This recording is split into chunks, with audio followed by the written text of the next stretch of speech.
Pour moi, ça a été un choc de voir que la science confirmait tout ce que la plupart des personnes savent au fond d'elles. Parce que tout le monde sait ce qu'il faudrait faire avec les enfants. Les études, quand je les ai sorties, j'ai été scotchée et admirative de voir que les chercheurs disaient que pour qu'un enfant s'épanouisse, il fallait vraiment avoir une relation empathique, chaleureuse et soutenante et arrêter de les humilier verbalement et physiquement. Je me suis dit, c'est extraordinaire, c'est une révolution éducative. Donc je me suis dit, il faut transmettre ça pour que notre monde change. Le tout petit subit des tempêtes émotionnelles. Il se roule par terre, il jette ses jouets, il mord.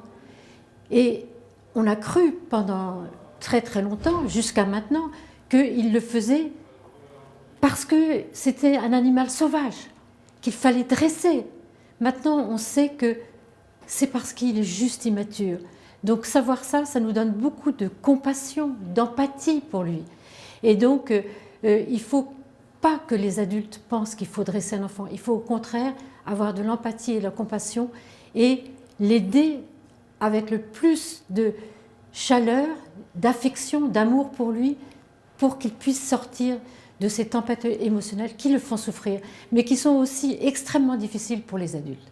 Il y a une prise de conscience de beaucoup de choses, mais la mise en œuvre sur le terrain n'est pas encore là. Il y a un énorme travail, c'est-à-dire que les adultes, les professionnels, aussi bien que les parents, pensent, en croyant bien faire, dire à l'enfant « t'es pas gentil, t'es méchant, c'est pas bien ce que tu fais », c'est-à-dire des paroles dévalorisantes. Et on sait à l'heure actuelle que ces paroles-là, que les adultes disent, vraiment je le redis, en croyant bien faire, j'en veux pas aux adultes, parce que ça fait des millénaires que les adultes font ça. Donc c'est une vraie révolution éducative. Donc il y a encore un très grand pas, et pour moi il faudrait que tous les pays aient une loi, et une loi qui soit dans le code civil, pas dans le code pénal, et accompagner d'un soutien aux professionnels de l'enfance et aux parents. Moi, je suis pour mélanger les âges. Je suis pour qu'ils aient aussi beaucoup d'espace et qu'il y ait le plus possible d'adultes pour être avec ces enfants et qu'ils puissent individuellement répondre à leurs besoins. Le professionnel doit connaître de façon intime l'enfant et reconnaître ses propres besoins de sommeil. Et un enfant, quand il est fatigué, qu'il a sommeil, tout son être, tout son corps dit qu'il a sommeil. Il n'y a pas que le bâillement, il n'y a pas que les clignements des yeux. On voit quand un enfant est fatigué. Et dans ce cas-là, l'idéal, c'est de répondre à ses besoins. Et quand il a besoin de dormir, qu'il est fatigué, il faut absolument le mettre allongé et puis on voit s'il a vraiment sommeil ou pas.